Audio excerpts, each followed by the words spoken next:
Aujourd'hui, nous allons jouer au chant de Tindalus. Un scénario officiel, Poupée de chiffon. Shadowcat incarnera Delphine Malzerbe.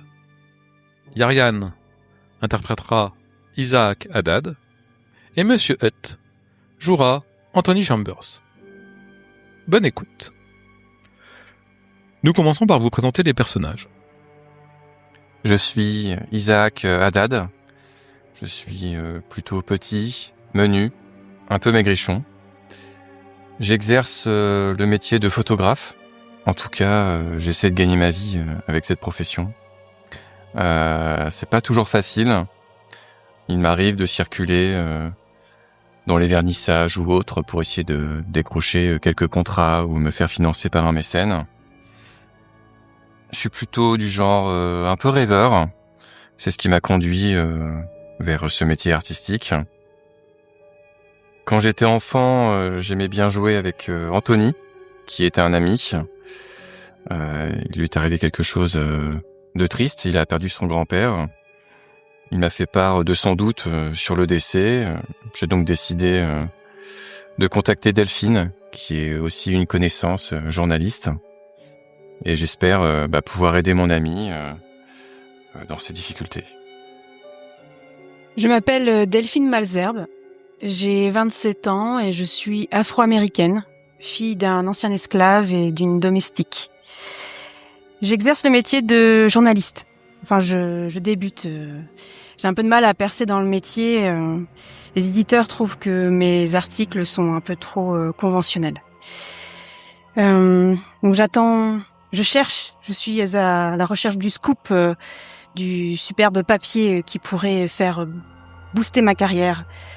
Récemment, mon ami Isaac Haddad, un photographe avec qui j'ai déjà travaillé, m'a contacté pour l'aider sur une enquête. J'espère que peut-être que ça sera mon moment, l'occasion d'écrire ce fameux papier qui va booster ma carrière. Je m'appelle Anthony Chambers. J'ai 23 ans. Je gagne ma vie comme dessinateur publicitaire. Un terme qui manque peut-être un peu de noblesse. Je réalise des petites illustrations pour les entreprises, des catalogues, la réclame, quoi. J'ai un métier bien étrange, celui qui consiste à montrer non ce qui existe, mais ce que les gens veulent voir. J'ai été gravement malade durant mon adolescence. Une pneumonie. La banalité de ce mot m'est une insulte comparativement au calvaire que j'ai enduré. Les journées étaient pénibles et les nuits bien pires. Dans l'obscurité, chaque son semblait annoncer mon prochain trépas. Depuis cette époque, je supporte mal l'obscurité. Mes vacances à Basse n'étaient guère plus animées que le reste. La ville m'a laissé peu de souvenirs précis. Quelques rues, certaines façades, de vagues silhouettes dont les noms se sont effacés. Je me rappelle surtout l'ambiance pesante qui régnait dans la maison de mon grand-père. Je m'en échappais dès que possible pour gagner les rives de la Kennebec. Jacob Kendall n'était pas un homme affectueux. Il ne s'intéressait guère à sa famille, du moins pas d'une manière que j'ai jamais pu reconnaître. Il ne venait pas nous rendre visite, il voyageait beaucoup, mais sans nous. Il semblait toujours avoir d'autres occupations dont nous ne faisions pas partie. Et maintenant, il est mort. Il est mort, et je ne crois pas à son suicide. Quelque chose en moi s'y refuse. Je ne peux pas encore justifier cette conviction. J'ignore même si mon refus vient de ce que je sais de lui ou de ce que j'ai besoin de croire à son sujet. J'ai donc pris un billet de train de Portland à Basse afin de mettre ses affaires en ordre. C'est un prétexte, évidemment. En l'absence de mes parents, j'ai le beau rôle. Il faut que je m'occupe de tout ça. J'ai contacté Isaac pour qu'il m'aide et surtout parce qu'il est probablement le seul à pouvoir me comprendre. Comme il est probablement le seul à m'avoir un jour compris.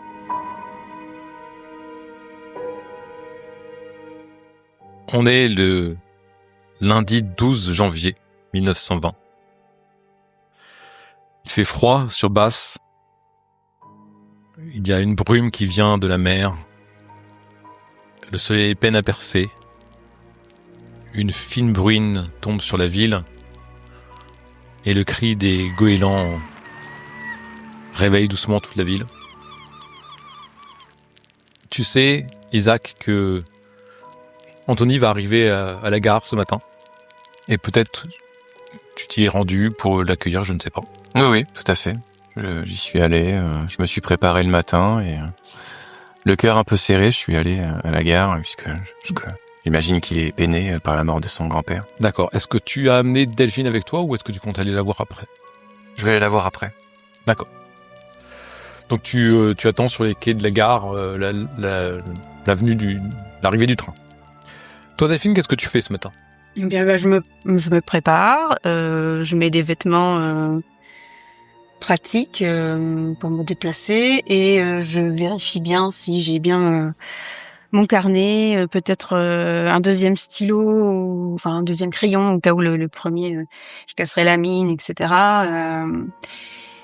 Et peut-être que je relis certains articles, des enquêtes qui avaient été menées et qui m'ont plu pour voir quels sont les éléments importants à noter si je dois réaliser un article suite à cette enquête. Voilà, essayer de me préparer, de prévoir une méthodologie. C'est un peu une première pour moi. Et en même temps, je me dis, il y a quand même une personne qui est décédée. Il faudrait pas non plus que je fasse trop d'impair et que je sois emportée par ma volonté vraiment de percer dans le métier et que je fasse que je tienne des propos inappropriés ou des choses comme ça. Donc, une petite tension quand même. Oui, c'est ça, c'est un mélange d'excitation et de tension. Je pense que je fais un peu les 100 pas dans mon petit appartement jusqu'à ce que ça soit Est-ce que tu ressens un peu de stress ou pas vis-à-vis de ce truc, cette première enquête journalistique? Non, je pense que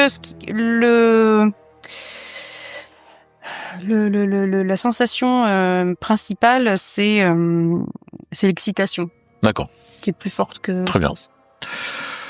Ben le train est à l'heure, donc tu l'as pris à Portland, Anthony, et tu arrives à l'heure prévue à Bass. Tu retrouves ce crachin sur cette ville que tu connaisses quand tu étais plus jeune. Oui, effectivement, j'ai quelques vagues souvenirs, je reconnais quelques façades, quelques devantures de boutiques. Et tu arrives donc sur le quai et tu aperçois, parce que tu reconnais ses yeux peut-être, il a évidemment grandi comme toi, mais voilà, son regard, c'est des signes significatifs, tu aperçois Isaac sur le quai. Très bien. Eh bien, lorsque le train commence à ralentir dans la gare, je me lève avant qu'il stoppe tout à fait. Je récupère la petite valise en cuir que j'ai pris pour y mettre mes effets de voyage. Et j'essaye en fait de me diriger vers la sortie du wagon avant que la cohue se bouscule pour sortir comme à son habitude. Et je cherche des yeux Isaac lorsque je sors du wagon à l'endroit où j'ai cru le voir. D'accord. Oui, nos yeux se croisent et donc moi je marche pour accompagner le wagon qui ralentit et donc le réceptionner entre guillemets à la sortie. Très bien. Anthony, ça va? Mes condoléances, Anthony. Quel plaisir de te revoir, Isaac, même si j'aurais aimé que ce soit dans d'autres circonstances. Ça devrait nous inciter peut-être à nous rendre visite plus souvent. Ah, peut-être. Viens si tu veux, je t'emmène. Je sais pas si tu voulais manger quelque chose avant. Ah oui, avec grand plaisir. Oui, écoute, je vais t'amener à un restaurant, tu verras. Tu connais une bonne adresse? Une adresse où le rapport qualité-prix est correct. Fantastique. Donc je l'emmène dans plutôt une brasserie puisque j'ai pas forcément de grands moyens pour l'emmener au restaurant. D'accord. Non, la gare, tu dois trouver ça. Oui, j'espère bien. Et là, vous allez prendre un déjeuner. Un déjeuner, oui, je pense. C'est ça. Oui. Tu as dû arriver vers 11h, 11h30, quelque chose comme ça à la gare, donc. Tout à fait. J'essaie de ne pas abuser de l'hospitalité de mon invité. Je reste frugal dans le choix de mes plats. Ok. Vous voulez converser ou alors vous allez directement? Non, je pense qu'on va échanger quelques banalités sur notre passé. Oui. Je vais sûrement lui demander des nouvelles de sa famille, et puis lui, j'imagine qu'il va faire pareil. Oui, tu sais combien mère, était enthousiaste à l'idée de ce voyage en Égypte. Ben ça y est, père l'a emmené faire cette croisière sur le Nil. Oui, tout à fait, oui. Incroyable. J'aimerais bien y aller pour prendre des photos. Les monuments doivent être magnifiques. Ah oui, effectivement. Je m'en doute bien. Je crois bien que je les aurais accompagnés moi aussi si jamais mes relations n'étaient pas aussi orageuses avec père. Enfin, j'en suis navré. Bon, c'est pas très grave. Après, tu vas l'amener sans doute. Ouais, on va aller. Tu vois. On se retrouve dans un parc, sous un kiosque. Tu nous attends, assise. T'as passé ta matinée, comme tu m'as dit, à te préparer. J'imagine ton intérieur plutôt agréable et coquet. Quand tu sors tout de suite, t'as les pieds dans la boue du swamp. Il y a aucune rue qui a été tracée, qui a été pavée. Il y a pas de voiture, pas de chevaux. Tout est laissé à l'abandon par les services publics. Donc t'as ce crachin qui rend la terre encore plus boueuse qu'elle ne l'était. Donc t'as des chaussures avec des petits talons histoire de pas trop avoir les pieds dans la gadoue. Et puis tu avances comme tu peux.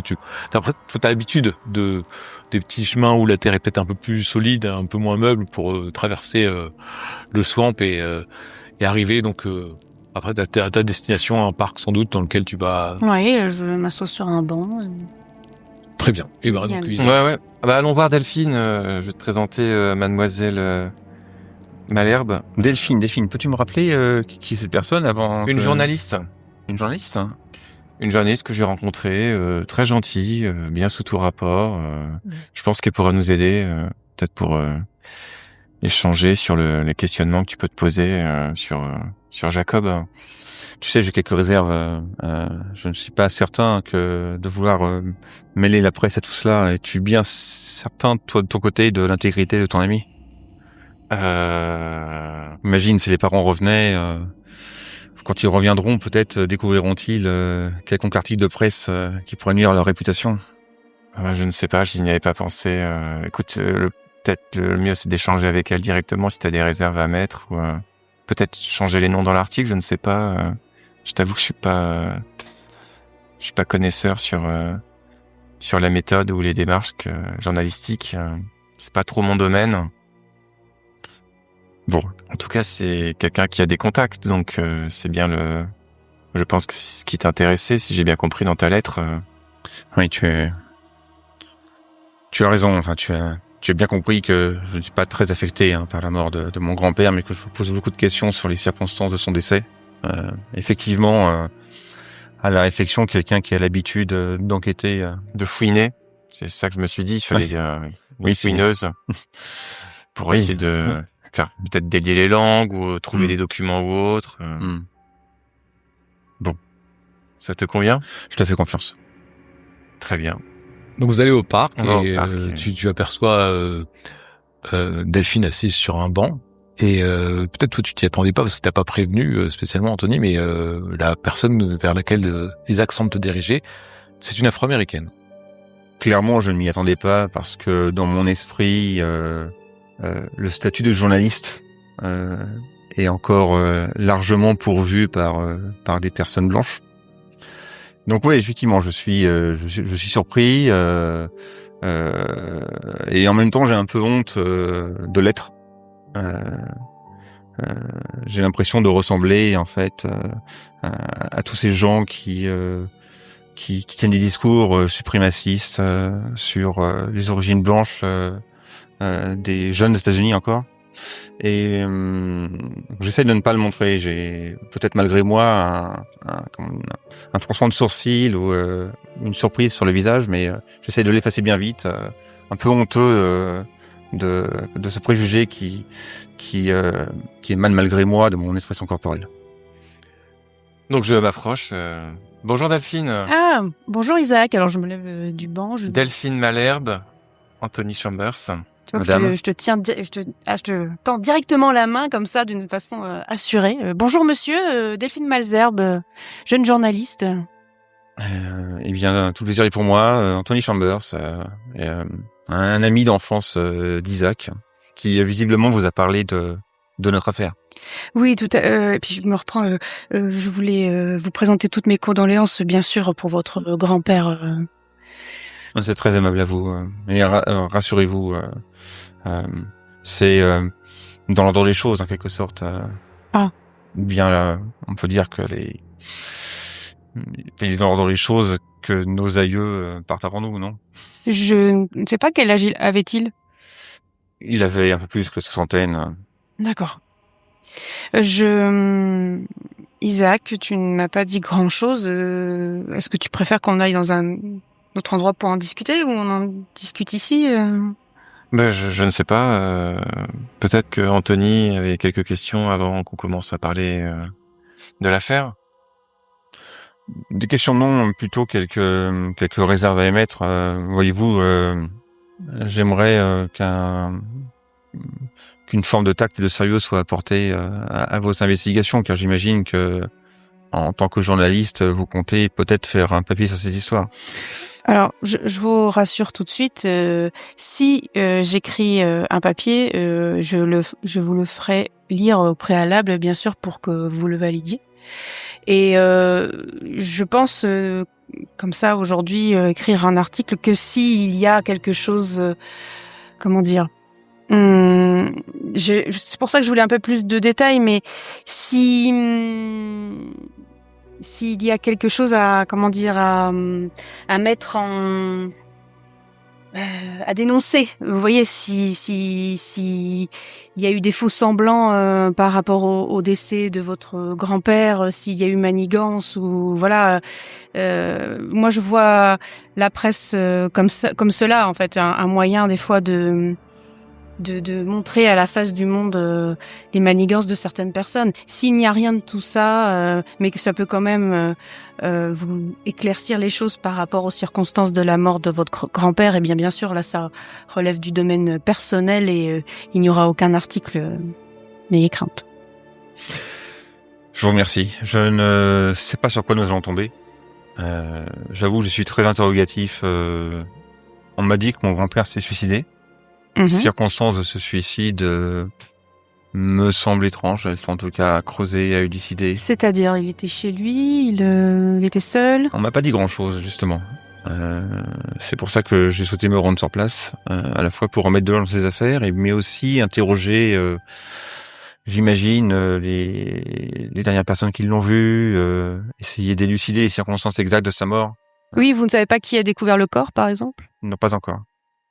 D'accord, donc là, l'objectif, c'est de se rendre à son domicile, c'est ça? Je sais pas, je me repose sur toi. J'y compte bien. Ça dépend de si Anthony a les clés, par exemple, ou voilà, un moyen ou s'il y avait une gouvernante, je ne sais pas. Alors, t'as vraisemblablement les clés, ta mère a un jeu de clés. Donc, tu as les clés, tu les as prises avant de partir. Très bien. Et c'est là où, chère madame, vos compétences d'investigation nous seront probablement très utiles. Vous aurez peut-être l'œil averti qui nous manquera à Isaac et à moi. Mais je vous remercie pour votre confiance et votre invitation. Avant que nous y allions, pouvez-vous m'en dire plus sur votre grand-père? Est-ce qu'il exerçait encore un métier? Quel métier a-t-il exercé? Est-ce qu'il avait beaucoup d'amis? C'était un homme énigmatique, à ma connaissance peu sociable. Il voyageait énormément. D'ailleurs, son métier consistait à réparer des ferries. Était mécanicien, parfois mécanicien embarqué. Je me souviens de MapMonde sur les murs de sa maison lorsque j'étais en vacances, quand j'étais enfant, chez lui. Il était du genre taiseux, c'était quelqu'un... il ne s'intéressait pas beaucoup à sa famille. Par contre, je suis profondément persuadé qu'il ne s'est pas donné la mort lui-même. Ça serait incohérent avec sa personnalité? Oui, vous saviez, quand dégageait une espèce de force vitale, de puissance sereine, quelque chose de stable, quelque chose qui pourrait ressembler à la lourdeur et à la majesté d'un piédestal. Quand vous dites qu'il travaillait pour les ferries, est-ce que c'est la Tupper Ferries? Oui, tout à fait. Très bien, parce que j'ai une connaissance qui travaille là-bas, ça pourrait peut-être être utile. Effectivement. Peut-être dispose-t-elle d'informations sur ses activités de ces derniers jours, par exemple. Vous vous dirigez vers la résidence de Jacob Kenedal. Oui, je m'enquière d'abord de savoir si Madame souhaite un rafraîchissement par politesse avant de nous y rendre. C'est mon éducation qui me l'impose. Alors, on est en janvier, c'est ça? Oui. Un chocolat chaud peut-être, un café, Un café, je veux bien, oui. Un thé, un café. Un café. Un café, oui. je les invite dans un café quelconque. D'accord. Il me semble suffisamment correct pour qu'une dame puisse ouvrir un café avec nous. Pour qu'une dame afro-américaine puisse rentrer et boire un café avec vous. Oui. Voilà, par exemple. Parce qu'il y a White Only, il y a encore... Non, mais s'il y a un quartier un peu plus marqué où elle peut se faire alpaguer dans la rue, quoi, invectiver, il va pas chercher un café dans le centre-ville, il y a aucun problème. Ouais, mais lui, il le connaît pas. Non, mais Il y donc a que moi qui pourrais lui conseiller à la rigueur. Moi? Oui, ou toi surtout, oui. Ouais. Il va dans le centre-ville et il Bon, trouve bref, on trouve un endroit... ou bah toi tu connais un endroit, Oui, le Harriet's. le Harriet's. Ouais. Un salon de thé progressiste où il y a des échanges entre les Afro-Américains. Très bien. C'est très bien, ça me permet aussi de laver un peu le sentiment de honte que j'ai eu pour ma réaction primordiale. Très bien. Et puis ensuite, vous allez en début vers 14h, début d'après-midi, peut-être vous rendre au domicile de ton père, de ton grand-père. Ouais. Le domicile de ton grand-père, il est situé en périphérie de Little Dublin, au nord des docks. Donc au-dessus des docks, qui est un quartier, donc le quartier du port, avec tous les ouvriers, parce que c'est un gros port quand même, donc qui travaillent, dans la conserverie et des choses comme ça. Et il est à la périphérie aussi de Lincoln, le quartier irlandais. Little Dublin, c'est un quartier qui est en train d'être construit pour mais il y a des problèmes de financement, de fonds, et donc pour l'instant c'est à l'arrêt. Parce que les Irlandais vivent actuellement dans un quartier un peu pas insalubre, mais pas en super état. Et donc tu vas vers cet endroit-là, et sur Sewin Street, et tu t'aperçois, peut-être ça revient à tes souvenirs, que donc t'as une espèce d'allée, et il y a une rue, et toutes les autres maisons de la rue sont abandonnées ou délabrées. Donc il y a de la neige sur les toits aussi, on est en janvier. Et il y a juste 2 maisons qui sont en état. Celle de ton grand-père et celle qui jouxte, celle du voisin de ton grand-père. Les autres, on voit les volets fermés ou les fenêtres éclatées, comme s'ils avaient été désertés. Tu te rappelles notamment que ton grand-père, que ce quartier n'était pas forcément très bien famé, mais que ton grand-père faisait un peu régner la loi. C'est-à-dire que sa présence suffisait à intimider quelconque malfaiteur qui venait dans la rue, et donc personne. T'as pu jouer en toute confiance dans la rue parce que ton grand-père était là, et il avait une présence qui faisait que les gens s'aventuraient pas, mais dans cette rue-là. Mais peut-être que quand même, tu sais que l'ambiance du voisinage était quand même un peu lourde et un peu dangereuse, peut-être. Est-ce que la maison, malgré la mort de mon grand-père, émane encore de cette puissance et de cette sérénité, et par-delà son trépas? Alors, la demeure de ton grand-père surprend dans l'environnement parce qu'elle est bien entretenue. Par contre, les volets sont tirés. Ce qui est... Alors, bien sûr, il est mort, ton grand-père. Mais ce n'est pas d'habitude, dans les habitudes de Papy Kendall, d'avoir les volets fermés. D'habitude, les volets étaient toujours ouverts. Et là, les volets sont fermés. Et le jardin est enneigé, mais elle fait relativement bien entretenue quand vous arrivez. Et alors que vous arrivez près de cette maison, je vais vous demander, donc vous arrivez dans le jardin, de faire un jet de perception, s'il vous plaît. Anthony, tu remarques cette maison est refermée sur elle-même, comme si donc les volets fermés, Donc tu t'attends pas à cette aura, si tu veux, comme si elle était repliée sur elle-même, comme si quelque chose s'était passé dans la vie de ton grand-père un petit peu avant sa mort, peut-être quelque chose comme ça. C'est un peu ce qui émane de côté de volet fermé, ce qui est pas naturel. Toi, Delphine, tu aperçois, alors que vous arrivez, un enfant, quoi, un jeune garçon, un adolescent, pardon. Un adolescent qui est dans le jardin d'à côté, en fait. Et quand vous êtes arrivé, et que en fait, j'ai l'impression qu'il s'est caché au coin de l'angle de sa maison. Il était dans le jardin et il vous regarde un peu, et il vous épie, alors que vous rentrez dans le jardin de la maison du grand-père d'Anthony. Et toi, tu marches dans le jardin, Isaac, et tu regardes un peu, peut-être l'œil photographique, tu vois, tu essaies de décaler un peu sur la droite pour te dire, tiens, ça pourrait bien faire un beau cadre et tout ça, et ton pied heurte quelque chose dans la neige. Je regarde ce que c'est. Et tu vois, il y a alors, de façon un peu étrange, comme il y a de la neige en dessous et de la neige au-dessus, donc c'est pas quelque chose qui était là depuis des années, des années et des années. C'est une longue tige métallique. Tu la soulèves sans doute, tu regardes ce que c'est. Mm-hmm. Et c'est un fer à marquer des animaux. D'accord. Il est assez long. Et tu te demandes bien qu'est-ce qu'il fait là en fait. Qu'est-ce que il y a au bout du fer, il y a cette longue tige métallique. Tu as une forme qui est la forme de marque. Tu te demandes ce que fait cet outil-là parce que on n'est pas clairement dans un élevage de bovins ou de chevaux. Voilà. Ton pied heurte cette touche.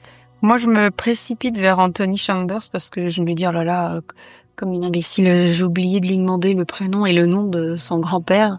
Et depuis quand il est décédé? C'est quand même la base et tout. Monsieur Chambers, excusez-moi, j'ai oublié de vous demander quel était le prénom et le nom de votre grand-père et depuis quand est-il décédé, s'il vous plaît? Puis tu sors mon carnet et tu me vois que j'écris. Alors, il s'appelait Jacob Kendall.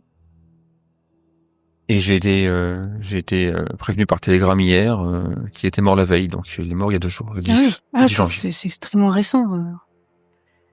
Je vais juste voir cet adolescent là qui essaye de se planquer dans un coin. Où ça? Là-bas, chez le voisin, derrière un buisson, nous observe et peut-être qu'il a dû nous observer autre chose que nous ces derniers jours. Le voisin de la maison qui est encore en état, là? Oui.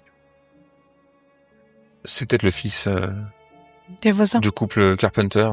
D'accord. J'ai des vagues souvenirs d'eux, un ouvrier, je crois. Je me souviens plus de ses enfants.